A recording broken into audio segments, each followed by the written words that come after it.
Tantor Audio, a division of Recorded Books, presents Clawing for Escape by Kevin Mclaughlin and Michael Anderle.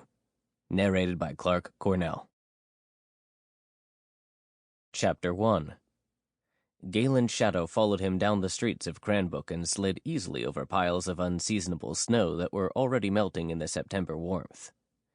He kept his hand on Claw as he followed the dwarf, Vala, who in turn followed the minute hand on her modified wristwatch. "It looks like we should turn up ahead," she said, glanced away from her enchanted timepiece, and strode through the mostly melted sludge as if it were not even there. That made sense, however, given that she was from the town, or from the outskirts anyway. She was used to the snow, even a surprise flurry like the one that had fallen the night before, and given someone the cover they needed to break into Trevor Miller's magic trinket shop.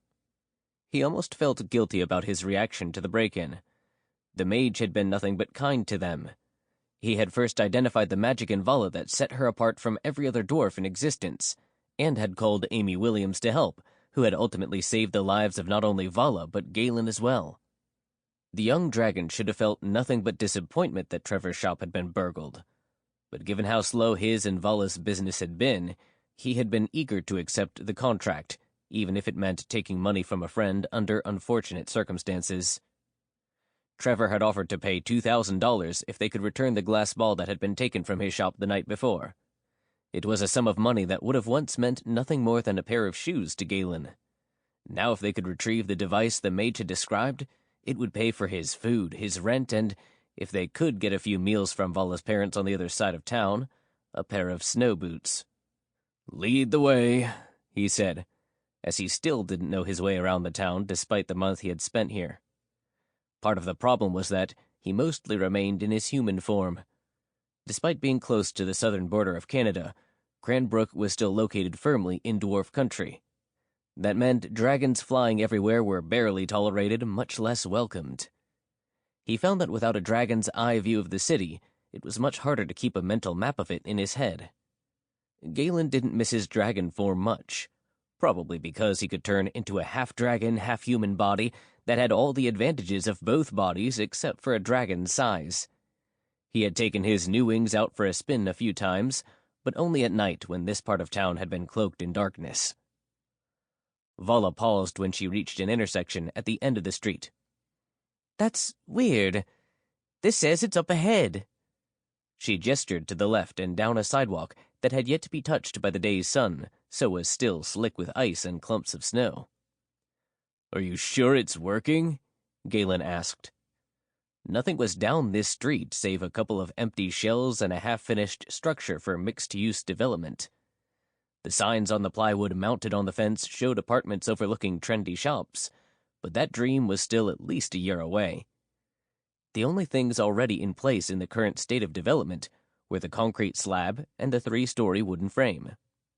"Trevor had recently used the scrying sphere, so I was able to synchronize its resonance with my variable harmonics energy detector."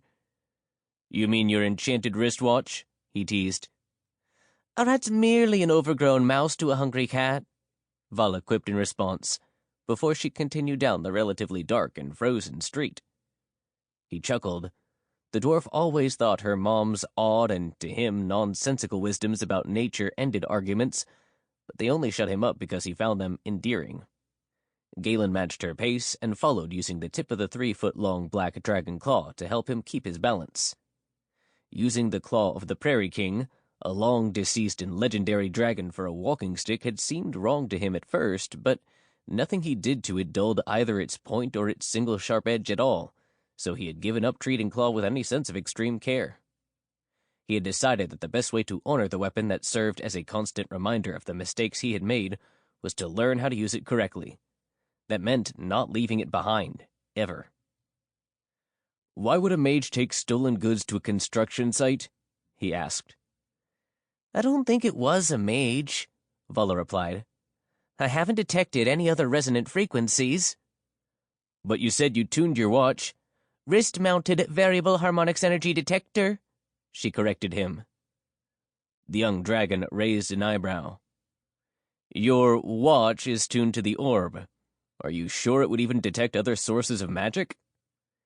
"It has an hour hand, too," the dwarf pointed out with a giggle. She was all for giving her enchanted electronic devices fancy technical names, but when it came right down to it, she knew her bag was filled with a charmed car battery, an enchanted remote control car, and a toaster oven that he would describe as cursed despite all the things she said it was capable of. Well, even if your watch hasn't detected anything, I think we should be ready to face a mage, he said. His hand tightened on Claw. I don't think so, she argued, as she led him down the street. Why would a mage have broken the glass on Trevor's door? Why not use something more elegant? Because most mages, are weaker than you, and most of those who live in Canada are only here because they fled from the States. You think I'm strong? Are we talking strong, like a moose? Galen snorted a laugh. Vala was intoxicatingly optimistic. You're extremely strong. Every time we spar, you remind me of the fact that you're a dwarf. But I was not talking about moose strength, no, more like weasel strength. You could have used your magic to get past Trevor's locks, but most mages can't use their power on machines and technology like you can. Why wouldn't they simply break the glass? The dwarf shrugged. I guess we'll see. Weasel strength, seriously? You wouldn't call Tanya a weasel? What does she have to do with anything? His face reddened. He felt some small solace, as he did almost every day, that she could not sense his emotional state because she was not a dragon. Given enough time, though, she'd probably enchant a thermometer to read the harmonic frequency or whatever of his aura. Vala looked away from her watch long enough to wink at him. Business has been slow, boyo. It's not exactly difficult to overhear the two of you talking. I always take those calls in the apartment upstairs. The only way you could have heard anything is if you came up from the shop. The dwarf at least had the decency to redden. I didn't mean to, but I came up the other day because I wanted to take a look at Claw for you. I heard you talking and, well, I'm glad we opened Magic Manage together, but helping an old lady with an enchanted candy dish or an old man with an axe that won't stop chopping firewood for him doesn't exactly take up all my time. I couldn't help but listen. I think she likes you, Galen. Like, truly likes you. It doesn't matter if she does, he muttered. Tanya is the first dragon in her family to be something more than a run-of-the-mill vanilla dragon. Books will be written about what she can do with plants. Then there's me. The best I can hope for is that if I do everything right, I won't be in the history books any more than I already am, thanks to the fiasco with, well, you know who. Boneclaw's gone, Galen. I know he hurt you, but you don't have to be afraid of saying his name. Besides, if you didn't want to be in the history books, you probably should have chosen a business partner who isn't the first dwarf to ever be able to use magic. Tanya likes you. She would be proud to, I don't honestly know much about dragon courtship. Do you guys dig gemstones up and carve them for each other, or is that only dwarves? Can we talk about this later? Galen asked as he stopped suddenly and focused on the third floor of the construction site.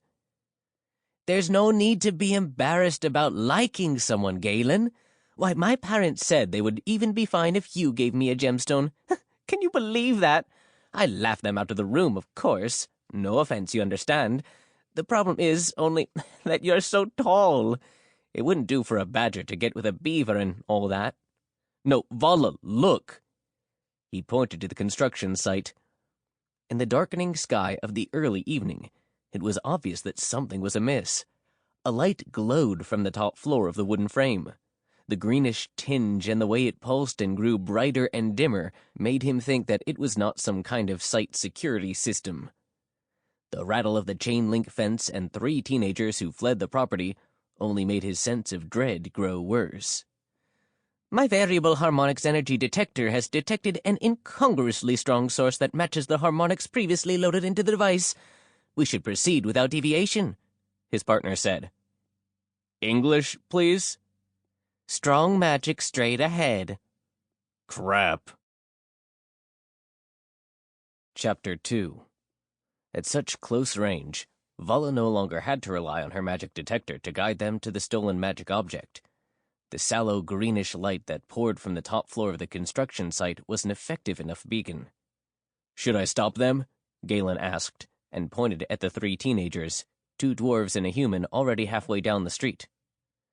"I think I might need you here." She studied the rickety tower of wooden nails, having already written the teens off as gone. While as strong as any dwarf, she was clumsier. This was especially the case when it came to tumbling and acrobatics, 2 key aspects of dwarf fitness. She was quite certain that if she went in pursuit, she would slip on a piece of ice long before she caught them. Her partner would be able to catch them, though, especially in his half-dragon form, but they already had one crisis to deal with, and there was no need to add a teenage gossip-fueled rumor of an anti-trespassing demon to their plate. "They might know what's going on," he pointed out. "I doubt it. It's more like the human has a touch of magic, convinced the dwarves to break in, and activated something and got the hell out when one of the lookouts told him we were here." Galen nodded. "It makes sense, but you merely want to investigate this magical device." "I merely want to investigate this magical device. Yes." He nodded and used Claw to widen the hole in the chain-link fence the teens had used to flee. Once he'd peeled the fencing back sufficiently, he gestured for her to lead the way. Vala nodded and entered quickly. She didn't even have to duck her head to step inside, and appreciated that he let her walk ahead. He had been opposed to the idea of her leading at first, but she had repeatedly reminded him that she had an innate resistance to magic because she was a dwarf. His response had been to try to argue that they could not know that. She was the first magic dwarf in all of history, after all. If magic could flow through her, it could certainly affect her, he'd pointed out. But they had yet to see proof of that. So he begrudgingly let her lead the magic-managed team into the construction site. Still, she knew that if something attacked her, his dragon reflexes would enable him to position himself between her and their attacker quite quickly. They had reached the 2nd floor when the light above flashed so brilliantly that it illuminated the buildings on the far side of the street. "It's getting faster," Galen said, as the light faded but almost immediately began to grow in brilliance again. "We should be too." Vala hurried up the final stretch and stepped off the staircase onto the plywood at the top level. This floor of the building was even less finished than the previous ones. No walls had been hung yet, so they could see across the entire space through 2x4s, wires, and pipes that would all be hidden once the structure was completed. "If it ever is," she amended. The source of the magic was now fully visible. An orb rested on the floor in the center of the building, nestled in a discarded sweatshirt so it would not roll toward the edge, and the teenagers would not have had to expose themselves. It continued to increase in brightness, and the dark black glass filled with a radiant energy that, when seen directly, looked more lime green than sallow. "Do you feel that?" Galen asked, and raised Claw between him and the orb. The dwarf nodded. She glanced at her watch to be sure, and noticed that the minute hand now spun wildly, thoroughly overwhelmed by the amount of magic in the air. That mirrored what she felt, too. The magic around them made it feel thick, like a storm was about to break. "Come on," she said, and stepped through the frame on a wall to approach the crystal ball. "Do you think you can shut it off?" he asked, as the sphere continued to grow almost impossibly bright. When it peaked, Vala used her forearms to shield her eyes. A moment later, the light began to fade again. "I think so. Trevor said that it works as a kind of magical augmenter. It should increase the power of the user, but shouldn't work without a user." "Except it can," he pointed out, as the light began to grow brighter again. "We're wasting time," she muttered, and decided she didn't like the look of the green light coming from it. The dragon nodded and adjusted his grasp on Claw while she moved closer to the artifact. They were within 10 feet of it when he called out for her to stop. "What the hell is that?" He pointed directly above the orb. Vala had not been able to see it before. For that matter, she could hardly see it now, even though she squinted and focused hard. But a tiny black disk hovered above the sphere. It was as flat as a piece of paper, and she had never seen anything like it before. "I have no idea," she admitted reluctantly. "Trevor didn't say anything about creepy black circles," Galen grumbled. She didn't bother to agree out loud, although he was right. Whatever it was, the mage had failed to mention anything remotely like it. The artifact started to increase in brightness again, but from their current position, they could see that the disk above the orb completely blocked the light shining directly upward. As the glow increased, the disk seemed to increase as well. "Is the orb, summoning something?" Galen asked, and his eyes widened. "It's not a summoning orb," Vala explained hastily.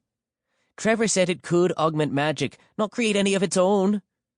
"What's it augmenting, though?" he asked. The dwarf crouched to try to see the underside of the disk. It was identical to the top, a completely black circle, although calling it black didn't begin to describe how dark it was. As far as he could tell, it didn't reflect any of the light from the sphere, and instead swallowed every spark and every photon. It was darker than space itself, as if it were a hole in space, a hole to nowhere. "It looks like a kind of gate like your friend Kailara can make," Vala sounded, as confused as he was. Galen nodded, but the comparison didn't seem to set him at ease at all.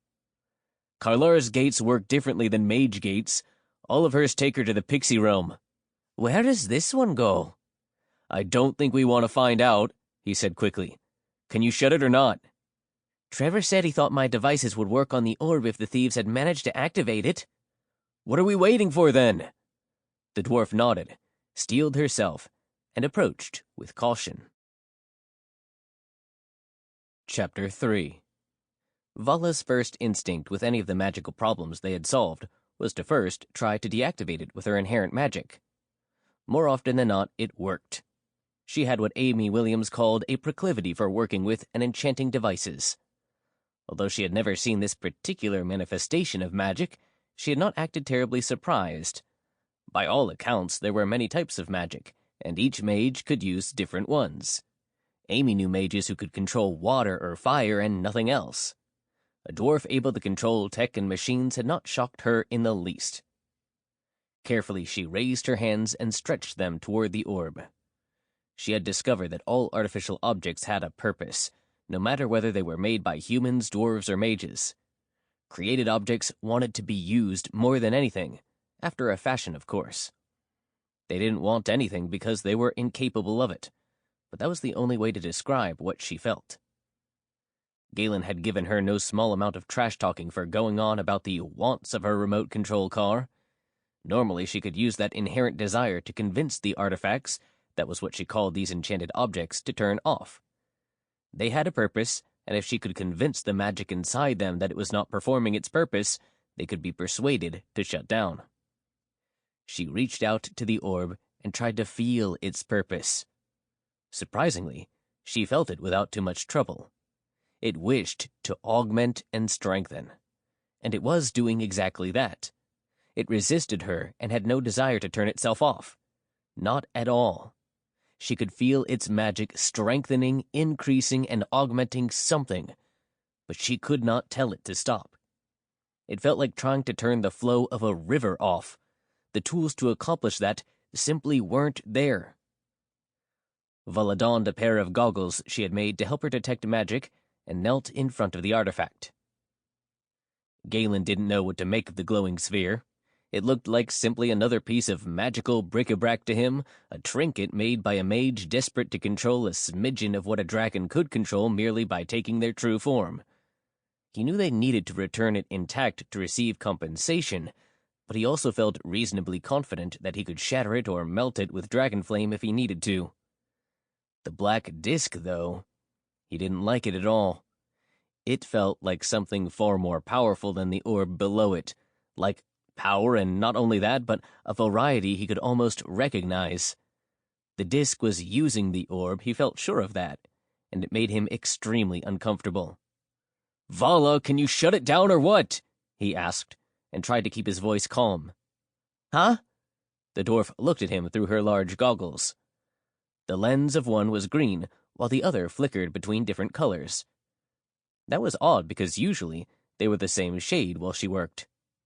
"I don't like that disk," Galen said. "Do you know what it is?" I think it's using the orb somehow. We need to turn it off, Vala. We need to turn it off now. Unfortunately, he was afraid they were already too late.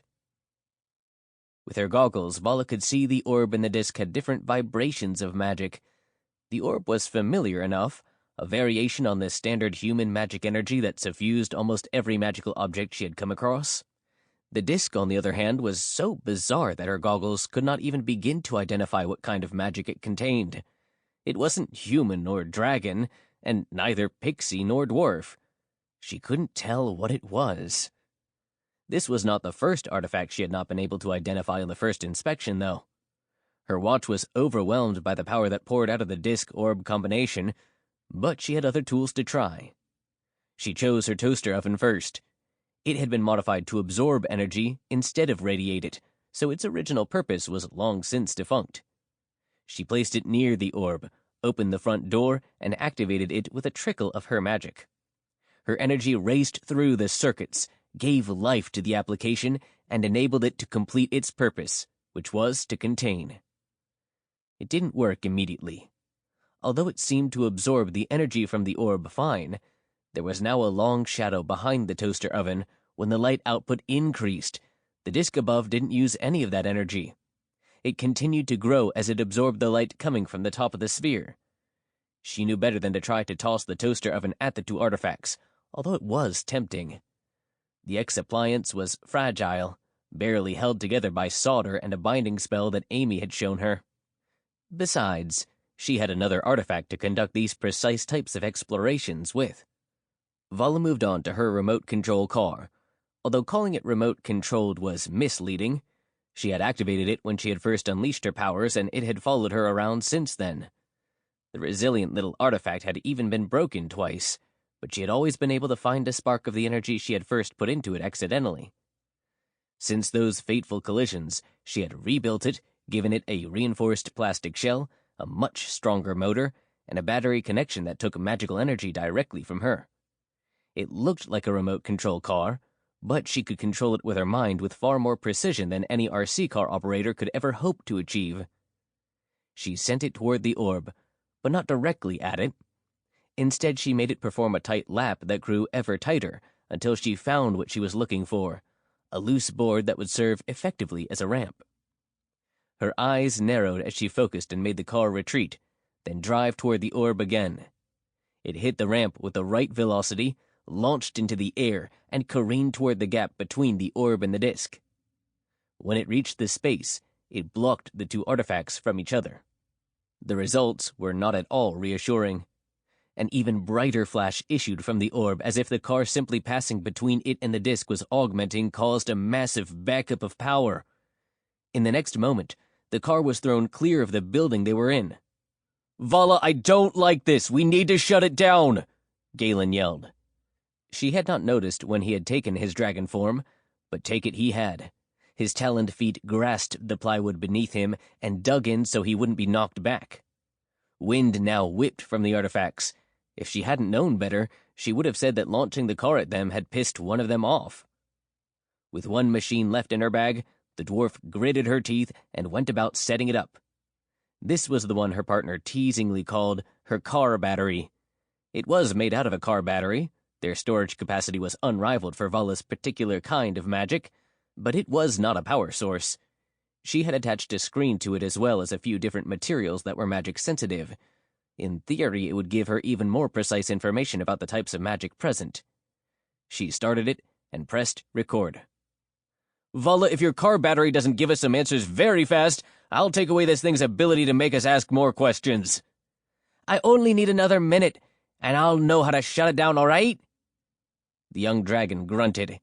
He thought it wiser to not speak his thoughts. "I'll listen to you because we're in dwarf country and this is your hometown, but I think you're being extremely dumb right now, and if this all goes south, I'll rub it in your face for a week." Vala focused on her instruments. Her goggles had been right about there being two different types of magic at work there. The orb functioned on a basic loop principle. It contained a certain amount of human mage magic and used that to spin up other types of energy. At least, that was what she thought the sine wave on her screen was showing her. What was odder was the other line on the display. It was far closer to 0 on the x-axis, although it increased steadily. Odder still, it only seemed to increase when the sine wave of the orb reached a peak. She thought this confirmed that the disk was using magic from it. This meant that if she could shut the orb down, the disk would be robbed of its power source and would thus have to power down too. The problem was that the globe didn't want to obey. She needed to overcome that obstacle. The dwarf reached out for the orb. She could feel it easily enough, as well as the way its energy spiraled around inside it, like the wind across the surface of a spinning globe. She could feel how when another magic source was added to it, that spin would increase its power, similar to how a storm could be made into a hurricane when the conditions were right. But she couldn't stop it. She felt like she should be able to shut it down simply by denying the magic that was fueling it, but that had been circumvented by the disk. "It is time to rest," she told the orb, and willed it to feel that its purpose was fulfilled so it could shut down. It made her feel like she was trying to shut a computer down, but was unable to because it was still running a program. In this case, that program was the second artifact. Frustratingly, Vala couldn't do a thing to the disk. She could hardly sense it, let alone affect it. Her instruments read something about it. Surely relevant data could be gleaned from her recordings later, but right now, it was like it was frozen and refused to listen to her at all. And it was getting stronger.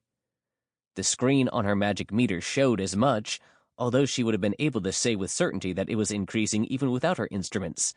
The wind blew strongly enough now to tear at the sheets of plastic clinging to the outside of the building. If it became much stronger, she thought it might bring down the entire structure. "I need time to build a device to shut the disk down," she said. "A mirror for that type of magic." "We don't have time," Galen replied. He was right, of course. "Then I'll use what I have." Her face set in a scowl. She closed the door of her toaster oven and grabbed the power cord. She moved forward, and although the wind pushed against her, it was unable to force the thick and stalwart dwarf to retreat. The cord on the toaster oven was no longer made of regular copper wire, but a variety of strings braided together. Wool, strips of willow bark, dried leather, and gold wire were all wound together for their magic-wicking properties. It would not be pretty, but if she touched the cord to the orb and only one of those materials was compatible with the type of magic the disk was creating, it should absorb enough of its power to turn the reaction off. But magic had a way of subverting one's expectations. The moment the dwarf touched the cord to the orb, she was catapulted back. She bulldozed through a couple of 2x4s, but was stopped when she impacted with the second wall. All she had was a brief moment of lucid horror before it collapsed on top of her. Chapter 4. Galen wanted to shatter the damn orb and the disk above it, but when Vala was hurled away, he knew it would have to wait. He sprang into action and raced across the third floor of the building to where Vala lay. She wasn't unconscious, but certainly seemed dazed.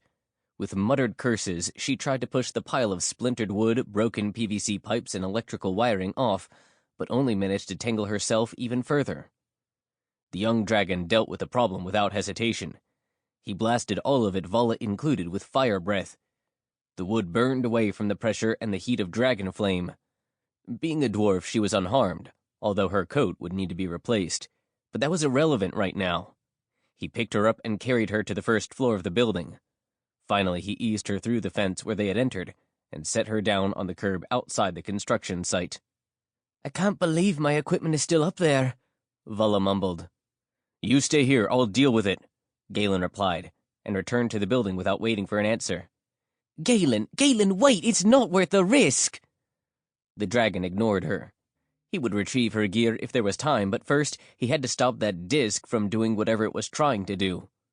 When he reached the third floor, he realized that it had grown. When they had first seen it, the artifact was barely 6 inches across. Already it was more than a foot in diameter, and still growing. "What are you?" Galen grumbled, as he tightened his hands around Claw. The disk didn't answer. Not words, anyway, but he understood something about it from the way it sucked up the energy from the orb below. It was hungry. It was growing faster now. Before, he had not been able to see it expand, but It was speeding up and grew maybe an inch every 10 seconds.